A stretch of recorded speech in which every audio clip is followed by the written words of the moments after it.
మనందరికీ తెలిసినటువంటి లేఖన భాగమే. ప్రతివాని జీవితంలో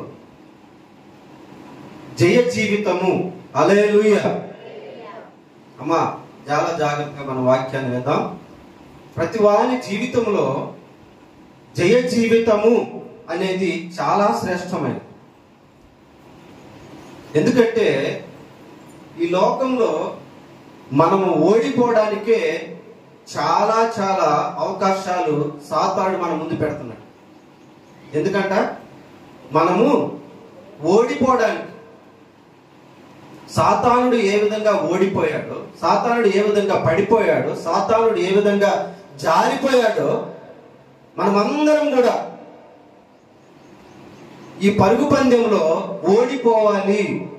ఎందుకంటే వాక్యం ఏం సెలవిస్తూ ఉంటుందంటే, దేవుడు మన ఎదుట జీవము మరణము అనేటువంటి 2 మార్గాలను పెట్టి ఉన్నారు.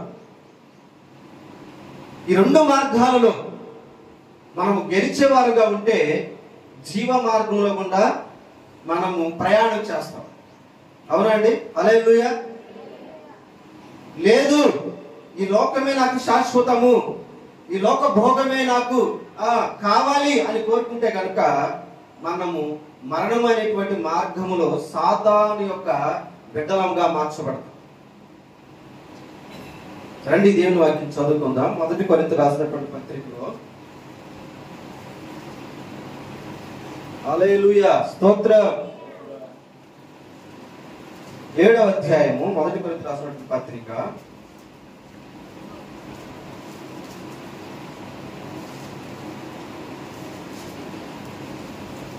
23-24 వచనాలు. చాలా జాగ్రత్తగా మనం విందామండి. హల్లెలూయా. 7వ అధ్యాయము 23-24 వచనాలు చదవండి. మీరు విలువ పెట్టి కొనబడిన వారు కనుక మనుష్యులకు దాసులు కాకుడి. సహోదరులారా, ప్రతి మనుష్యుడును ఏ స్థితిలో పిలువబడునో ఆ స్థితిలోనే.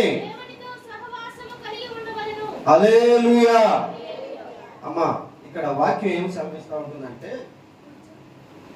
మీరు విలువ పెట్టి కొనబడిన వారు.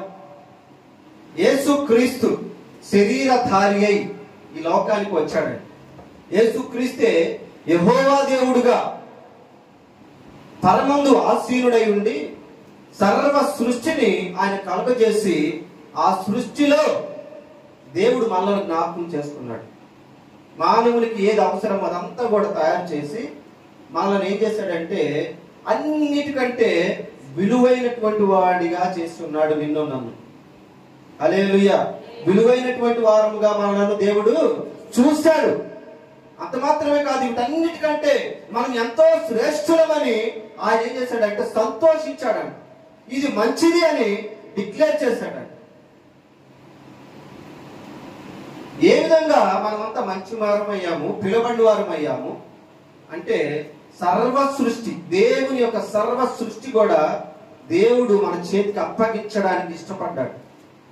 ఒక తండ్రికి 2 కుమారులు ఉంటే, 2 కుమారులు ఉంటే వారిలో తనకున్నటువంటి పనులన్నిటి మీద అధికారాన్ని తన తర్వాత ఎవరికి అప్పగిస్తాడు? ఆ 2 కుమారుల్లో ఎవరు మంచిగా ఉంటారు, అంతేనండి, ఎవరు క్రమశిక్షణ కలిగి ఉంటారు, ఎవరు చెప్పిన మాట వింటారు, ఎవరు తన యొక్క మాటకు చెవి ఎగ్గుతారు, ఎవరు తన యొక్క మాటకు విధేయత చూపుతాడో ఆ కుమారుడికి తండ్రి ఏం చేస్తాడు? తన అధికారం అంతటి కూడా అప్పగిస్తాడు. హల్లెలూయా. ఈ సర్వ సృష్టి మీద అధికారాన్ని ఇప్పుడు ఎవరికి ఇచ్చాడు? నీకు నాకు అప్పగించాడు. హల్లెలూయా. అప్పగించడం మాత్రమే కాదు, ఇది చాలా మంచిది అని సెలవిచ్చాడు. మనమంతా కూడా ఇప్పుడు దేవుని మహిమపరిచేటువంటి బిడ్డలంగా, దేవుని వెంబడించేటువంటి బిడ్డలంగా, దేవుని యందు విధేయత చూపించేటువంటి బిడ్డలంగా దేవుని మందిరంలో వచ్చి మన వాక్యం విన్న దానిని బట్టి, వాక్యం ద్వారా మన హృదయాలు మరల్కొల్పబడి, వాక్యం ద్వారా మనమందరం కూడా ఈ లోకంలో గొప్ప జ్యోతుల వలె వెలిగించబడుతూ దేవుడిచ్చేటువంటి ఆ సమాధానాన్ని, సంతోషమును, సాతానికి వణికి పుట్టించేటువంటి విశ్వాసమును మనం అందరం కలిగి ఈ శుభవార్త సర్వలోకములకు ప్రకటించేటువంటి తన యొక్క బిడ్డలముగా సజీవములకు మనము ఆధారము కావాలని, మనమందరం కూడా మార్గదర్శనం కావాలని, మనమందరం కూడా దేవునికి సైనికులు కావాలని ఈ పరుగు పందెంలో మనం గెలిపించడానికి యేసుక్రీస్తు మనకు సహాయకుడై మనలను దేవుని మందిరములో తన యొక్క మాటల చేత బలపరుస్తూ ఉంటున్నాడు. హల్లెలూయా. అమ్మా, అర్థమవుతుందా దేవుని వాక్యం? దేవుడు మనలను పిలిచాడు అంటే ఏదో రాజకీయ నాయకులు పిలిచినట్టు పిలవలే. అది ఇస్తాము, ఇది ఇస్తాము, ఈ లోకాల సంబంధమైనది కానుకలు ఇస్తామని దేవుడికి పిలవలేదు. 4 వ్యక్తులు ఉన్నారంట. వారందరూ కూడా దేవుని పనిలో చాలా ముందుకు కొనసాగబోతున్నారు, పరిగెడతా ఉన్నారు. ఇక్కడ వాక్యం సెలవిస్తా ఉంటుందంటే, ప్రతి మనుష్యుడిని ఏ స్థితిలో పిలువబడనో ఆ స్థితిలోనే దేవునితో సహవాసం. ఎవరితో సహవాసము? దేవుని మందిరానికి వచ్చినటువంటి మనం అందరం కూడా జ్ఞాపకం చేసుకోవాలి. ఎవరితో సహవాసం చేయాలి? అర్థమవుతుందా? హల్లెలూయా.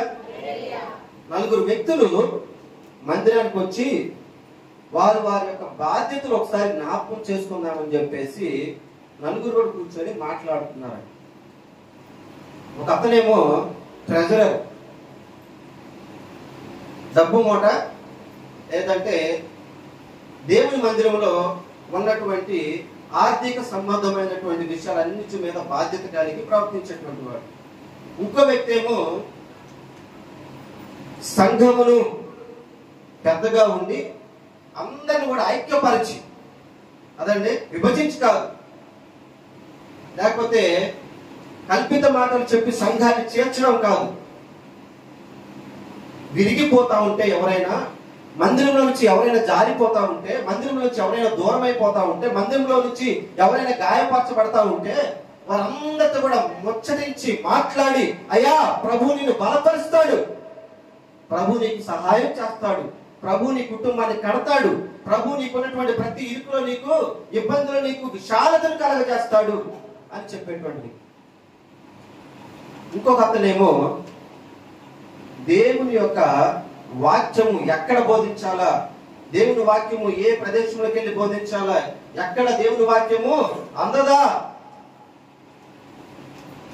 అక్కడికి వెళ్ళి సువార్తను ప్రకటించి నూతన ఆత్మలను ప్రభు యొక్క సంఘములోనికి తీసుకొని రావాలి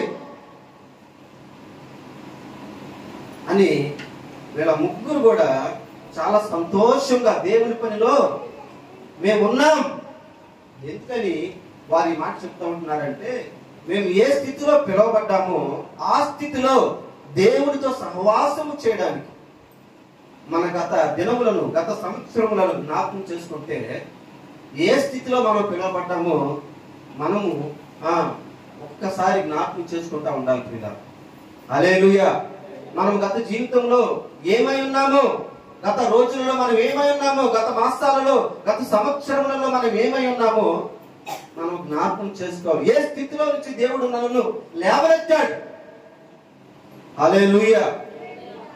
ఈ లోకమే శాశ్వతం అనుకొని, ఈ లోకము మరణ సంబంధమైనది, ఈ లోక మరణము నన్ను నరకానికి తీసుకొద్దని తెలుసుకున్న తర్వాత, దేవునితో సహవాసం చేసిన ప్రారంభించిన తర్వాత, ఇప్పుడు మనం అందరం కూడా జయ జీవితము అనుభవించేటువంటి విశ్వాసంలోకి, నిరీక్షణలోకి దేవుడు మనం పిలుస్తూ ఉంటున్నాడు.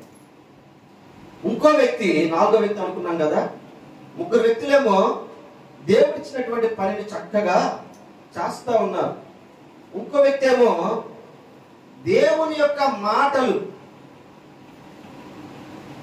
లోక సంబంధమైన మాటలు కాదు, ఈ యొక్క దేవుని మాటలు ఏదైతే నా జీవితాన్ని మార్చాయో, నన్ను మనిషిగా చేశాయో, ఏ మాట అయితే నన్ను, నా కుటుంబాన్ని బాగు చేసిందో, ఏ మాట అయితే నా కుటుంబంలోనికి విశ్రాంతిని తీసుకొచ్చిందో, ఏ మాట అయితే నా జీవితంలోనికి నెమ్మదిని తీసుకొని వచ్చిందో, ఆ మాటని సకల జనులకు ప్రకటించకుండా నేను ఉండలేను. హల్లెలూయా.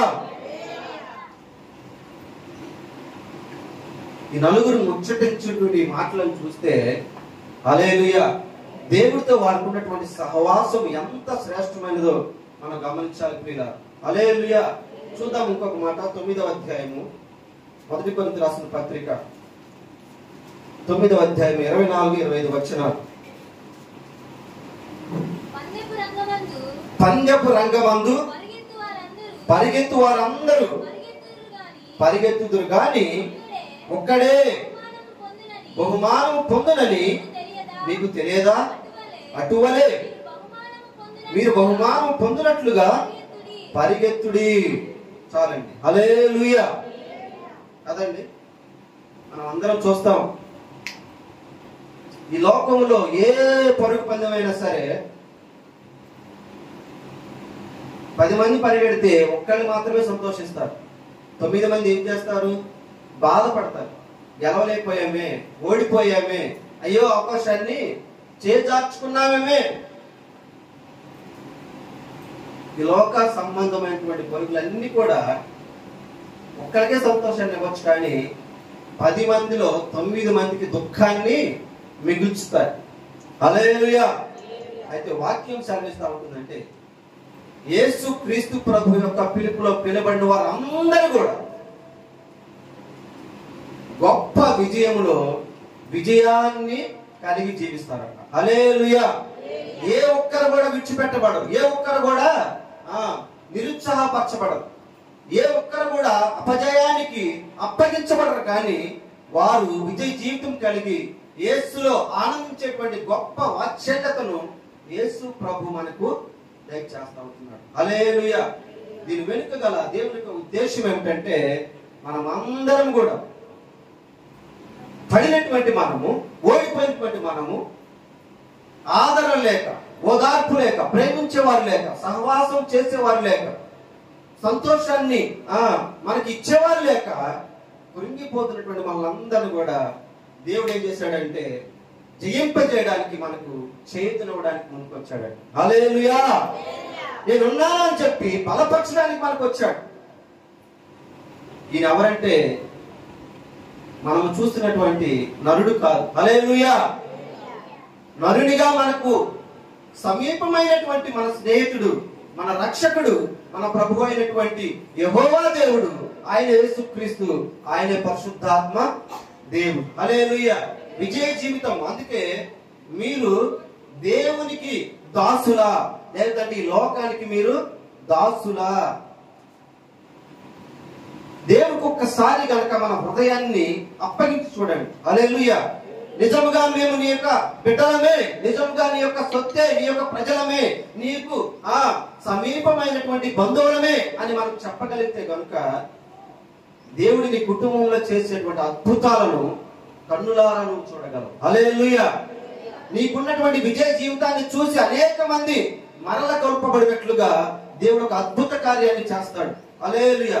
చూడండి, ఆయన అంటున్నాడు కదా, ఏదేను వనములో మన యొక్క ఆది పితరులైనటువంటి ఆదాము అవ్వలు ఏ యొక్క జీవ వృక్షములను కోల్పోయారో, అక్కడ ఓడిపోయారో, ఆ స్థితిలో దేవుడు మనల్ని జ్ఞాపకం చేసుకొని ఆ జీవవృక్ష ఫలములను తిరిగి మనకి ఇవ్వడానికి ఆయన ఏం చేస్తూ ఉంటున్నాడంటే, పరుగు పందెంలో మనల్ని గెలిపించి నిత్య రాజ్యములో, నిత్య నివాసమైనటువంటి పరలోక రాజ్యములో మనలను ఈ జీవవృక్ష ఫలములను భుజింపజేసి శాశ్వత ఆనందాన్ని మనకి ఇస్తాపోతున్నాడు. హల్లెలూయా.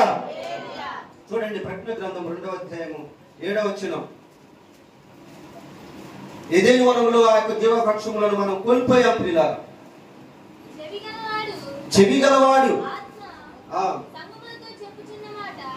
ఆత్మ సంఘములతో చెప్పుచున్న మాట వినుగాక.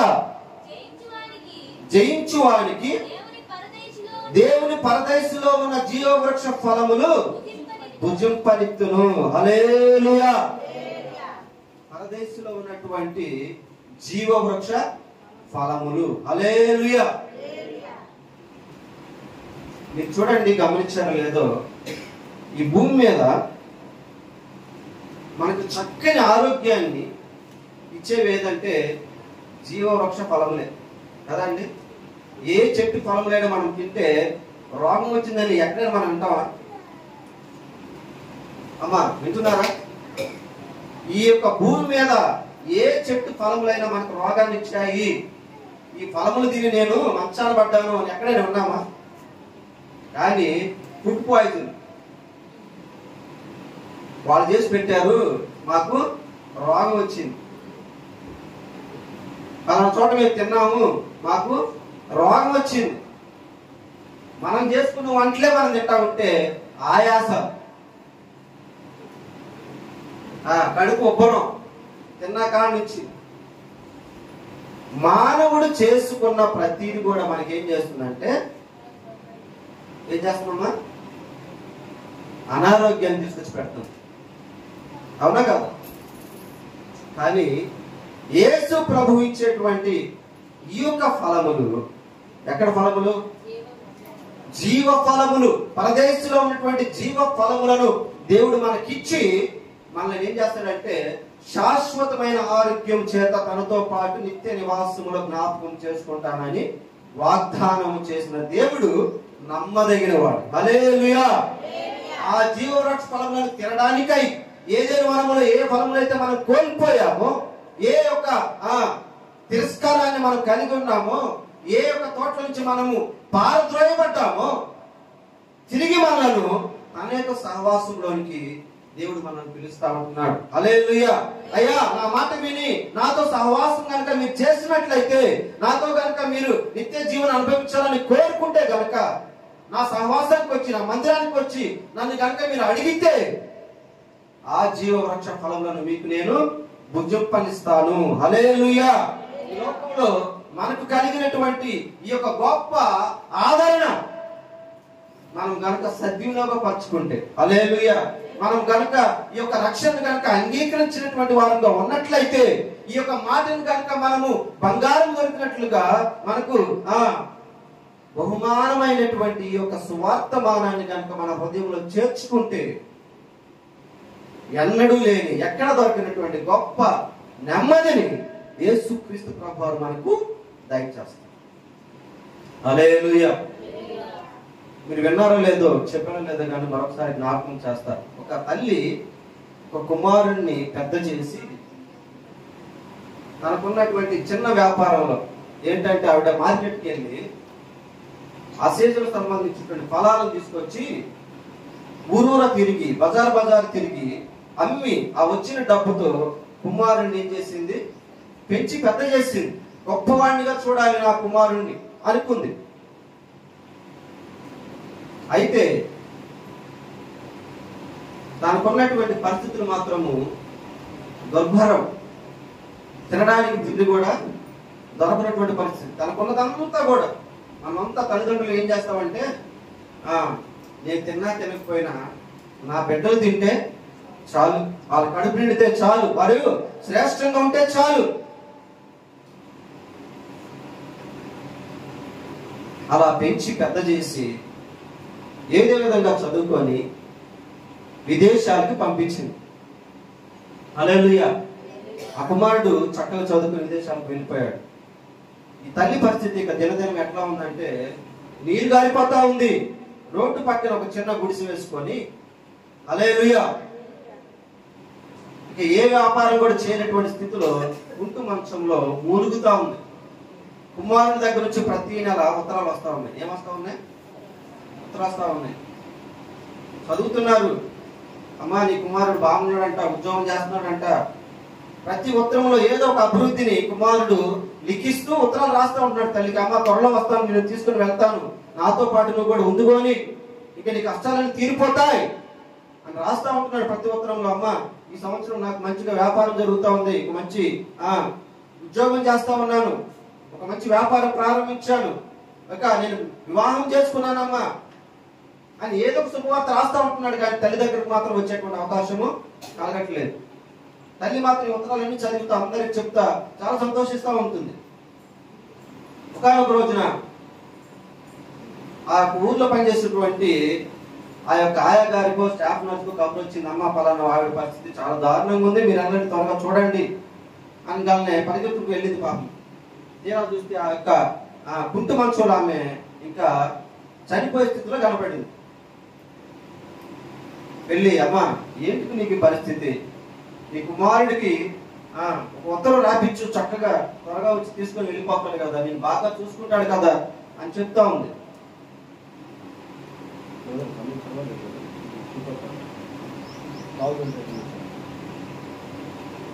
చెప్తా ఉంది ఇలా.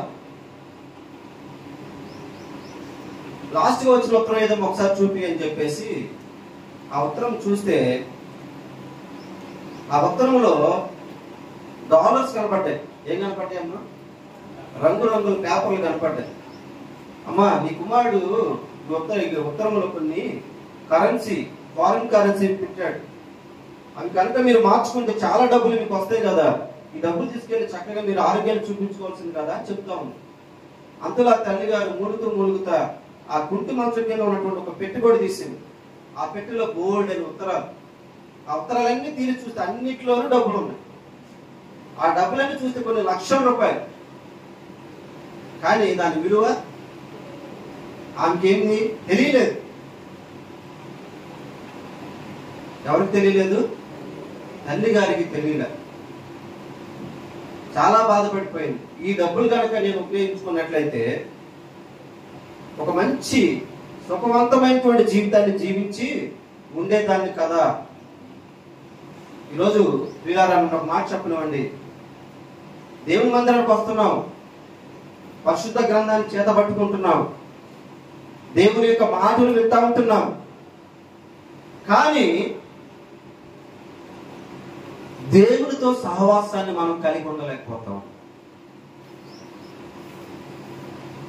దేవుని యొక్క వాక్యాలను ఆ తల్లి ఏ విధంగా నిర్లక్ష్యం చేసిందో, ఆ యొక్క కరెన్సీ నోట్లని వాటి యొక్క విలువ తెలియకుండా ఏ విధంగా బ్రతికిందో, ఈ రోజున సంఘము దేవుని యొక్క మాటల్లో ఉన్నటువంటి గొప్ప విజయాన్ని రుచి చూడలేకపోతాం. తన బిడ్డలకి ఆశీర్వాదకరంగా ఉండవలసినటువంటి తండ్రి, తన బిడ్డలకు ఆశీర్వాదకరంగా ఉండవలసినటువంటి తల్లి, విజయ జీవితము తన బిడ్డలకు నేర్పించాల్సినటువంటి తల్లిదండ్రులు లోకాన్ని చూపించి, లోకంలో పరిపందాలను చూపించి బిడ్డల మీద ఎంతో గొప్ప భారాన్ని వేస్తున్నారు. కానీ అటన్నిటినీ తొలగించగలిగినటువంటి దేవుని యొక్క సమాధానము బిడ్డలకు నేర్పించగలిగితే హల్లెలూయా, మనము మన కుటుంబము దేవునితో గొప్ప సహవాసాన్ని కలిగి ఉంటాం. హల్లెలూయా. తల్లిదండ్రులుగా మనం ఇప్పుడు ఏం చేయాలి? అమ్మా గమనించండి, దేవుని రాజ్యంలో ఉన్నటువంటి జీవ ఫల వృక్షములు హల్లెలూయా మన బిడ్డలకు ఏం చేయాలి? చూపించాలి. పరిశుద్ధ గ్రంథంలో ఉన్నటువంటి దేవుని యొక్క మాటలు అనేటువంటి జీవవృక్ష ఫలములను మన బిడ్డలకు తినిపింపజేయాలి. అందుకోసమే మనం మందిరానికి ఆహ్వానించబడ్డాం. హల్లెలూయా. దేవుడు మనల్ని ఎందుకు ప్రేమించాడో తెలుసా? దేవుడు ఎందుకు మనల్ని మరి అయ్యగారులు నిలబెట్టుకొని మందిరంలోనికి మనల్ని పిలిచి తన యొక్క మాటలను వినిపింపజేస్తున్నాడు అంటే మనమందరం కూడా జయ జీవితము అనుభవించడానికి. హల్లెలూయా. జయకరమైన జీవితము, జయకరమైనటువంటి నడక, జయకరమైనటువంటి మార్గము మన జీవితాలు మనము ఉంటే మనకు ఆరోగ్యము, హల్లెలూయా, పరిశుద్ధతే మనకు చక్కనటువంటి ఆరోగ్యము. ఈరోజు ఎందుకు అనేక మంది హాస్పిటల్ కిరిసిపోతా ఉన్నాయి తెలుసా? పరిశుద్ధత లేకపోవడం వల్ల. హల్లెలూయా. తమ హృదయాలలో సమాధానం లేకపోవడం వలన, తమ హృదయాలలో కల్మషము, కర్కశము, ద్వేషము, అసూయలు మనిషి యొక్క ఆయుష్ తరిగిపోవడానికి కారణమైంది. 969 సంవత్సరాలు బతికినటువంటి మధ్యుషాలు ఎక్కడ ఈరోజు 60 సంవత్సరాలకి 70 సంవత్సరాలకి మనము మన యొక్క ఎముకలన్నీ కూడా ఏమైపోతా ఉన్నాయి? వణికిపోతా ఉన్నాయి. 60 సంవత్సరాలకేనా? అవును, 60-70 సంవత్సరాలకే మనం అందరం కూడా ఏమైపోతాం తెలుసా? ముసలోళ్ళం అయిపోతాం. 100 ఏళ్ల ప్రాయంలో కుమారుని కన్నంట ఒక తల్లి. సాధ్యమేనండి? ఈ రోజున 30 ఏళ్ళకి బిడ్డలు కనాలంటే అవస్థలు పడతా ఉన్నారండి. ఇది సత్యము ప్రియులారా. బిడ్డలు కనడానికి ఫెర్టిలిటీ సెంటర్స్ సంప్రదిస్తూ ఉంటున్నారు. బిడ్డలు కనడానికి అనేక మంది డాక్టర్ల దగ్గరికి వెళ్తా ఉంటున్నారు. బిడ్డలు కావాలి, లేకపోతే నేను వదిలేస్తా అనేటువంటి భర్త పూలు తట్టుకోలేని తల్లులు, బిడ్డలు కంటావా లేకపోతే మా ఇంటి నుంచి వెళ్ళిపోతావా అనేటువంటి అత్తలు, వారసత్వం లేకపోతే నువ్వు మాకు అవసరము లేదు, కోట్ల రూపాయలు కట్నాలు ఇచ్చి కూడా ఈ రోజున ఏం చేయబడుతున్నారు? అవమానాలు ఎదుర్కొంటున్నారు, హేళన ఎదుర్కొంటున్నారు పిల్లలు. ఎందుకో తెలుసా? లోకాన్ని వారు స్నేహిస్తున్నారు కనుక. దేవునితో సహవాసం చేస్తే ఏది జరిగినా దేవుని యొక్క చిత్తమే. చూడండి, ప్రకటన గ్రంథము 2వ అధ్యాయము 11వ వచనము. స్తోత్రం. ఆత్మ చెప్పుచున్నటువంటి మాట చెవు గలవాడు వినుగాక. జయించువాడు రెండవ మరణం వలన ఏ హానియు చెందడు. హల్లెలూయా. ఒకటేమో జయించువాడు జీవోపరక్ష ఫలములు తింటాడు. తర్వాత రెండవ మరణంపై రెండవ మరణం వల్ల ఏ హాని కూడా మనకు జరగదు. ఎందుకంటే మనం జయించబడినటువంటి వారు. హల్లెలూయా. జయించినటువంటి వాడు, పునరుత్థానంలోని ప్రవేశించినటువంటి వాడు మన యేసుక్రీస్తు ప్రభువారు. మనల్ని మరణం నుంచి గెలిచి తిరిగి లేపినటువంటి వాడు. ఇక రెండవ మరణంపై దేవుడు మనకు గొప్ప అధికారం ఇచ్చాడు. ఆ మరణం గురించి భయపడాల్సిన అవసరము లేనే లేదు. అందుకే ఆత్మీయులు, విశ్వాసులు, దేవుని యొక్క పోరాటంలో ముందుకెళ్లే వాళ్ళు మరణాన్ని సంతోషంగా ఆహ్వానిస్తూ ఉంటారు. ఎప్పుడు మరణించినా, ఎక్కడ కూలిపోయినా నేను భయపడను. హల్లెలూయా. మరణానికి మనము భయపడడానికి వీల్లేదు. 22వ అధ్యాయము 2-3 వచనాలు. ప్రకటన గ్రంథము 22వ అధ్యాయము 2-3 వచనాలు చూడండి.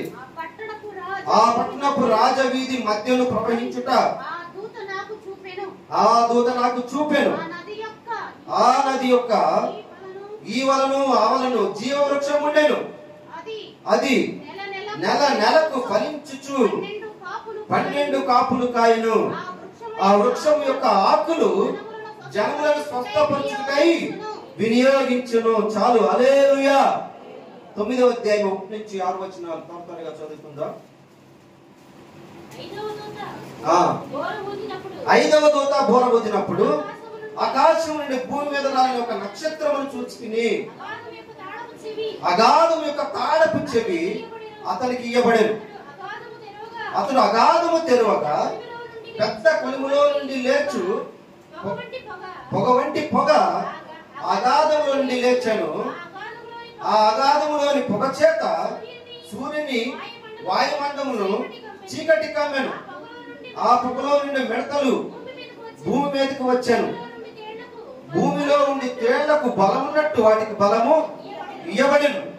మరియు నొసళ్ళ యందు దేవుని ముద్ర లేని మనుషులకే తప్ప భూమిపై ఉన్న గడ్డికైనను ఏ మొక్కలకైనను మరి ఏ వృక్షములకైనా హాని కలుగ చేయకూడదని వాటికి ఆజ్ఞ ఇయ్యబడిన. చాలండి. హల్లెలూయా. ఇప్పుడు దేవుని ముద్ర లేని మనుష్యులకు గొప్ప ప్రమాదం ఉంది. హల్లెలూయా.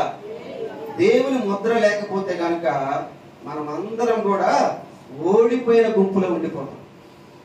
అందుకేనండి దేవుడు అవకాశం ఇస్తా ఉంటున్నాడు. అందుకేనండి దేవుడు సమయాన్ని మన కొరకు హెచ్చిస్తా ఉన్నాడు. వాక్యం ద్వారా మనము మన హృదయాలను బాగు చేసుకోవాలని, మన యొక్క కుటుంబాలను బాగు చేసుకోవాలని, మనకి ఇచ్చినటువంటి బహుమానమైనటువంటి మన బిడ్డలను బాగు చేసుకోవాలని దేవుడు ఏం చేస్తా ఉంటున్నాడంటే అవకాశం ఇస్తా ఉంటున్నాడు. హల్లెలూయా. దేవుని వాక్యం సెలవిస్తా ఉంటుంది కదా, దేవుని యొక్క ముద్ర లేకపోతే సాతానుడు అంటున్నాడు కదా, 666 ముద్ర మన నుదుటి మీదనో మన యొక్క చేతి మీదనో వేసేస్తాడు. కానీ మనందరికి దేవుడు ఇచ్చినటువంటి గొప్ప అవకాశం ఏంటంటే, దేవుడు ఇచ్చినటువంటి గొప్ప రక్షణ, విశ్వాసము, నీతి అనేటువంటి ముద్రను మన జీవితాల్లో మనం కలిగి ఉండాలి. అయిలారా, అర్థమవుతున్న వాక్యం? హల్లెలూయా. అమ్మా ఎక్కడే ఉన్నారా? దేవుని యొక్క వాక్యము మనల్ని ఏం చేస్తుందంటే మనుషులుగా మారుస్తుంది. దేవుని వాక్యం మనలో లేకపోతే కనుక మనము జంతువుల కన్నా హీనమైపోతాము.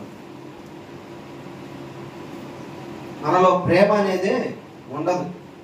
దేవుని యొక్క క్షమాపణ, దేవుని యొక్క రక్షణ మనలో లేకపోతే ఈరోజు చూడండి, కుటుంబాలలో ఎంత అపార్థాలు ఎదురవుతా ఉన్నాయి. కుటుంబాలు విచ్ఛిన్నమైపోతా ఉన్నాయి. కుటుంబాలు బజారుకి వెళ్ళిపోతా ఉన్నాయి.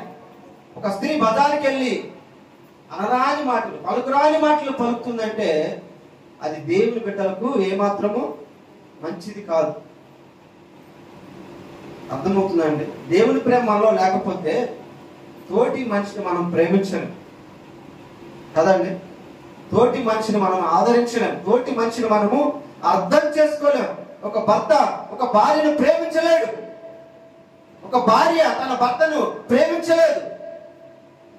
అయ్యో, నేను ఒకప్పుడు కోడలే కదా, నా కోడలు ఎందుకు నేను ఇట్లా హింసిస్తున్నాను? అయ్యో, రేపు నేను అత్తను కోపడుతున్నాను కదా, ఎందుకు ఈ రోజు నా అత్తను నేను దూషిస్తా ఉన్నాను? అర్థమవుతుందా అండి దేవునికి వాక్యం? హల్లెలూయా. మనమందరం కూడా దేవుని ప్రేమలో, గొప్ప దేవుని సహవాసములో విజయ జీవితం అనుభవించడానికి, హల్లెలూయా, రక్షణ సహవాసము అనేటువంటి దేవుని ముద్ర మనం కలిగి ఉండాలని ప్రభు కోరుతా ఉంటున్నాడు. హల్లెలూయా. ఈ ముద్ర కోసమే మనలో దేవుడు ఈ ముద్ర వేయాలని కొన్ని వేల ప్రసంగాలు మనకు వినిపింపజేస్తా ఉన్నాయి కదండి. సేవవాసులు, దేవుని యొక్క సేవకులు ఏం చేస్తున్నారంటే కుటుంబాలను వదిలిపెట్టుకొని, బిడ్డలను వదిలిపెట్టుకొని, చక్కనైనటువంటి జీవితాన్ని వదిలిపెట్టుకొని, ఉద్యోగాలను వదిలిపెట్టుకొని ఆత్మల రక్షణ కొరకు పరిగెడతా ఉన్నారు. హల్లెలూయా. దేవుని పని ఏ విధంగా నేను చేయాలి? దేవుని యొక్క సహవాసంలో నేను ఉండాలి కదండి. ఆయన 3.5 సంవత్సరాలే పరిచర్య చేశాడు. కానీ ఇంకా ముందున్నటువంటి పరిచర్య మీరు చేయాలి. ఎవరు చేయాలన్నాడు? అమ్మా, ఎవరు చేయాలన్నాడు దేవుడు? మీరే ఇక పరిచర్యను ముందుకు తీసుకుని వెళ్ళాలి. ఎందుకంటే ఆయన రక్తం కార్చాడు కనుకనే మనమందరం కూడా పరిచర్యలుగా మార్చబడ్డాం. హల్లెలూయా. కొన్ని మాటలు చదువుకొని ముందుకు వెళదాము. 2వ అధ్యాయము 17వ వచనము, ప్రకటన గ్రంథం. జయ జీవితంలో ఉన్నటువంటి గొప్ప రహస్యాలను దేవుడు మనకు దాచి ఉంచాడండి.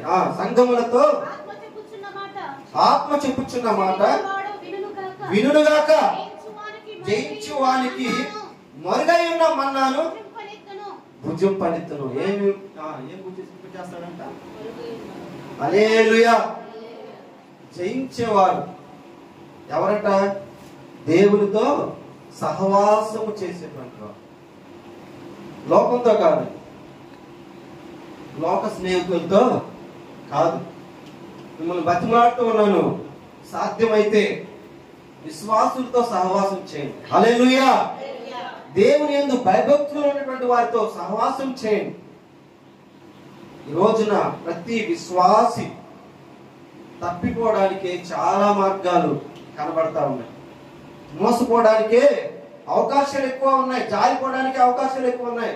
అందుకే పిల్లారా, మిమ్మల్ని బ్రతిమాడుకునేది ఏంటంటే సంఘంతో సహవాసం చేయండి, విశ్వాసులతో సహవాసం చేయండి, విశ్వాసం కలిగినటువంటి స్నేహితులను కలిగి ఉండండి. అప్పుడు మీకు దేవుడు మరుగై ఉన్నటువంటి మన్నాను భుజింప చేస్తాడు. మీకు ఏ కొరత లేకుండా చేస్తాడు, ఏ కొదువు లేకుండా చేస్తాడు. కష్టం వచ్చినా ఆ కష్టంలో నుంచి దేవుడు నేను ఏం చేస్తాడో తెలుసా? బయటకు తీసుకొని వస్తాడు. హల్లెలూయా. కొన్ని మధ్య మాటలు ఇంకా ప్రకటన గ్రంథంలో మన 3వ అధ్యాయము 5వ వచనంలో కనుక చూస్తే, కీర్తనలు 78:22 చూడండి ఒకసారి. మొన్న ఎటువంటి శ్రేష్టమైనదో కీర్తనలు 78:22 వచ్చింది. హల్లెలూయా. దేవుని యందు విశ్వాసముంచకపోయి ఆయన దయచేసిన రక్షణ యందు నమ్మిక ఉంచలేదు. 78:22 అమ్మా చదవండి. వారు దేవుని యందు విశ్వాసముంచకపోయి ఆయన దయచేసిన రక్షణ యందు నమ్మిక ఉంచలేదు. ఆయనను ఆయన పైన ఆకాశంలోకి ఆజ్ఞాపించను, అంతరిక్ష ద్వారములను తెరచను. ఆహారమునకై ఆయన వారి మీద మన్నాను కురిపించను, ఆకాశ ధాన్యము వారికి అనుగ్రహించను. హల్లెలూయా. దేవదూతల ఆహారము నరులు భుజించి భోజన పదార్థములను ఆయన వారికి సమృద్ధిగా పంపెను. హల్లెలూయా. ఇదండి దేవుడికి మనకు మధ్య ఉన్నటువంటి గొప్ప సహవాసం. దేవుని బిడ్డలు అడుక్కోవడం గాని, దేవుని బిడ్డలు అన్యాయం పాల్గొనడం గాని, ఆఖరి తప్పులు కలుగొనడం గాని ఎక్కడ లేదని బైబిల్ గ్రంథం సెలవిస్తూ ఉంటుంది. హల్లెలూయా. దేవదూతలకు ఇచ్చేటువంటి ఆహారాన్ని నేను మీకు ఇస్తా, మిమ్మల్ని పోషిస్తాను, మిమ్మల్ని నడిపిస్తాను, మీ చేయి పట్టి హల్లెలూయా లేవనెత్తుతాను ఆయన చెప్పినటువంటి వాడు మన పరలోకపు తండ్రి. హల్లెలూయా. మన రక్షకుడైన యేసుక్రీస్తు మనల్ని ఆత్మలో ఆనందింపజేసినటువంటి పరిశుద్ధాత్మ దేవుడు. వీటన్నిటి వెనుకగా దాగి ఉన్నటువంటి గొప్ప మర్మం ఏంటంటే మనము జయించు వారమై ఉన్నాం. హల్లెలూయా. జయ జీవితాన్ని కలిగి ఉండాలని ఆయన మనలను నడిపించువాడనై ఉన్నాడు. మనల్ని విడువడు, ఎడబాయడు. ధైర్యంగా మనం చెప్పగలిగినటువంటి మాట ఏంటంటే యేసే నా రక్షకుడు. హల్లెలూయా. చూద్దాం అందరూ ఒక మాట. యేసే నా రక్షకుడు, నన్ను నడిపించువాడు, నన్ను బలపరచువాడు, నన్ను తన యొక్క రాకడలో జ్ఞాపకం చేసుకునేవాడు. ఎంత గొప్ప దేవుడు అండి. హల్లెలూయా. ఒక స్తంభముగా తెల్లని వస్త్రమును ధరించి దేవునితో మనల్ని కూర్చుని పెడతాడు. జై జీవితము కలిగినటువంటి వాడు. హల్లెలూయా. ఈ జై జీవితమే మనందరికి దేవుడు ఇచ్చేటువంటి గొప్ప హల్లెలూయా అలంకరణ. వధువుకు కావాల్సింది ఏంటి? అలంకరణ. పెళ్లి కుదిరిందంటే మాత్రము ఆ వధువుకి ఎంత మురిసిపోతా ఉంటుంది. అవునా కదండి? పెళ్లి కాలేదంటే తల్లిదండ్రులకి ఎంత అవమానము. ఇంకెప్పుడు చేసుకుంటావు, ఇంకెప్పుడు చేస్తారు మీ యొక్క బిడ్డలకు పెళ్లిళ్ళు? దేవుడు అంటున్నాడు కదా, హల్లెలూయా, నీతో నేను సహవాసము చేస్తా, నీకు తెల్లని వస్త్రాన్ని ధరింప చేస్తా. హల్లెలూయా. చక్కనైనటువంటి జీవ ఫలములను భుజింపనిస్తా, మరుగైనటువంటి మన్నాను నీకు రుచి చూపిస్తా. హల్లెలూయా. మీకు చెప్పాను కదా లాస్ట్ టైం, పరలోక రాజ్యము 2250 కిలోమీటర్లు. ఆ పట్టణం యొక్క విస్తారణ మనకు జ్ఞాపకం చేసుకుంటే ప్రకటన గ్రంథంలో చాలా స్పష్టంగా రాశాడు. ఈ భూమి మీద ఏముందంటే 2 సెంట్లు ఉంటే హాస్పిటల్లో ఉంటున్నారు. హైదరాబాదు లేదంటే గొప్ప గొప్ప మల్టీ సిటీస్ లో కనుక మనం చూస్తే 1 సెంటు భూమి ₹1,00,00,000, 2 కోట్లు, 3 కోట్లు అమ్మేస్తా ఉన్నారు. ఆయన పరలోక రాజ్యంలో మనకిచ్చేటువంటి ఆయన నివాసము స్వచ్ఛమైనటువంటి స్ఫటికమును పోలినటువంటి అపరంజితో చేసినటువంటి గొప్ప నిర్మాణం ఆయన మన కొరకు సిద్ధపరుస్తూ ఉంటున్నాడు. హల్లెలూయా. ఎందుకు అమ్మా వినండి, ఎందుకు అంటే మీరందరూ కూడా నా మాట విని హల్లెలూయా ఈ లోకంలో సాతానుని ఎదిరించారు కనుక, నాతో సహవాసాన్ని కోరుకున్నారు కనుక, నన్ను ప్రేమించారు కనుక, నా యొక్క సంఘాన్ని మీరు ఆదరించారు కనుక మీకు ఇచ్చేటువంటి నా బహుమానము హల్లెలూయా అతి శ్రేష్టముగా ఉండాలని కోరుకుంటున్నాడు దేవుడు. 2250 కిలోమీటర్లు పొడవున్నటువంటి ఈ యొక్క నగరము, 2250 కిలోమీటర్ల ఎడల్పు, 750 కోసులని పరిశుద్ధ గ్రంథంలో రాయబడింది. ఆ నగరం ఇంచుమించి ఇక్కడ నుంచి దుబాయ్ అంత పొడవు. ఆయన కట్టేటువంటి నగరం యొక్క గోడ ఇక్కడ నుంచి ఎంత దూరం ఉంటుంది? దుబాయ్ అంత దూరం. అది ఎట్లా కట్టబడిందంటే స్వచ్ఛమైనటువంటి బంగారంతో కట్టబడింది. స్వచ్ఛమైనటువంటి బంగారంతో కట్టబడింది. ఆ వీధులలో దేవుడు నిన్ను నన్ను నడిపించబోతా ఉన్నాడు. హల్లెలూయా. ఇంకా అక్కడ ఆకలి ఉండదండి, అవమానాలు ఉండవు, సూటిపోటి మాటలు మనము పడాల్సినటువంటి అవసరము లేనే లేదు. నీ కన్నీటిని ఆయన ఏం చేస్తాడంట? నాట్యముగా మారుస్తాడు. హల్లెలూయా! ఎంత గొప్ప సహవాసము దేవుడు మనకి ఇచ్చాడు. హల్లెలూయా! ఆ సహవాసంలో మనతో వదిలుదానని ఆయన కోరుకుంటున్నాడు. చూడండి, ప్రకటన గ్రంథం సరిగా మాట చదువుకొని ముగించుకుందాము. ఎందుకంటే 2 పేతురు 2వ అధ్యాయం 15-19 వచనాలు అంటాడు కదా, మీరు దేని వలన జయింపబడునో దానికి దాసులు అవుతారంట. అర్థమవుతున్న వాక్యం పేతురు గారు ఇది రాశాడు ఈ మాట.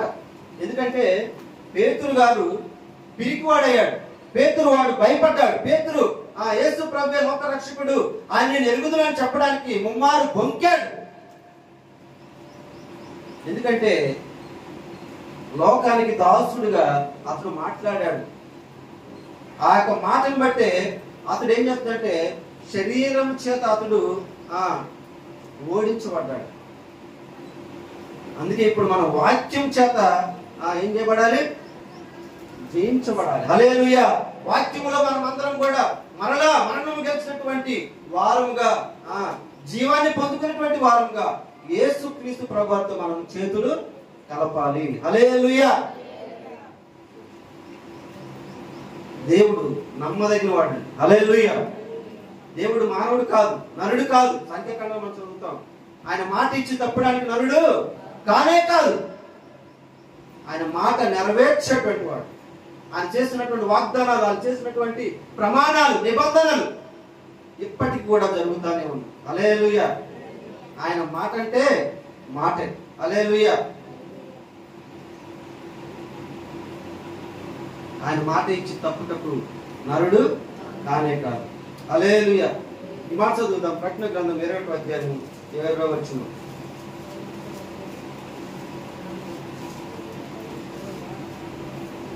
హల్లెలూయా! 21వ అధ్యాయం 7వ వచనం. జయించువాడు వీటిని స్వతంత్రించుకొనును, నేను అతనికి దేవుడై ఉండును. ఆమేన్. హల్లెలూయా! జయించువాడు ఒక గొప్ప అర్హతను, స్వాస్థ్యాన్ని మనం చెప్పుకున్నాం కదా. తండ్రి ఏ కుమారుడైతే మాట వింటాడో, ఏ కుమారుడైతే విధేయత చూపిస్తాడో ఆ కుమారుడికి సమస్త వాటి మీద అధికారాన్ని ఇచ్చివేస్తాడు. నా తర్వాత ఇక నా కుమారుడే సమస్తాన్ని చూసుకుంటాడు.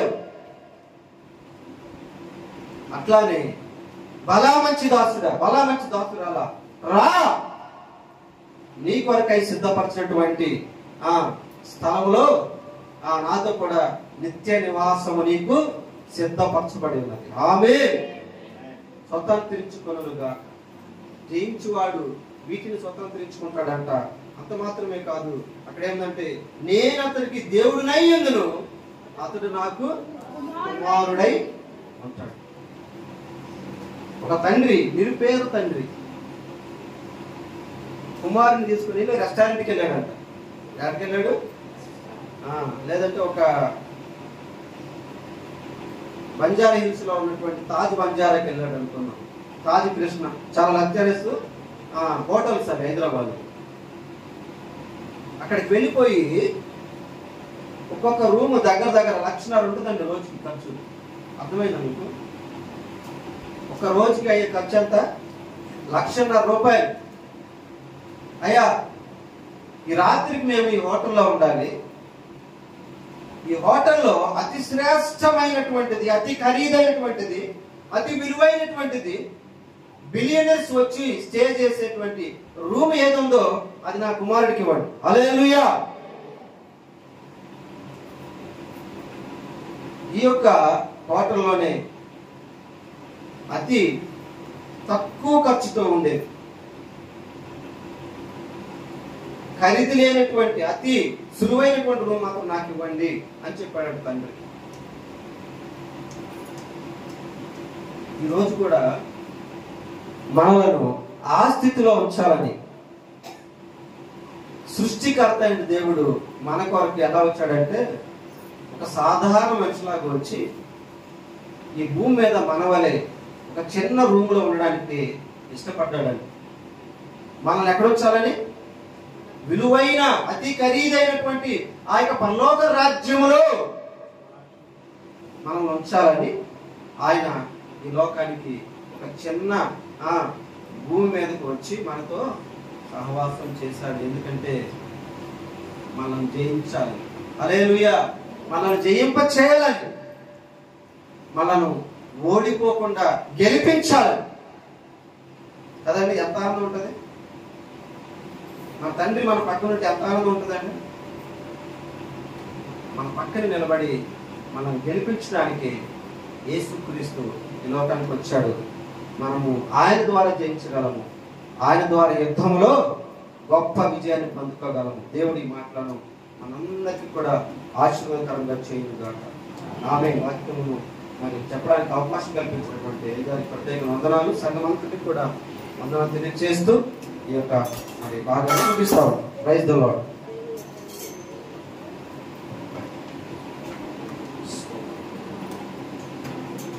నీ వాక్యమే నన్ను బ్రతికించేది, నా బాధలలో నెమ్మది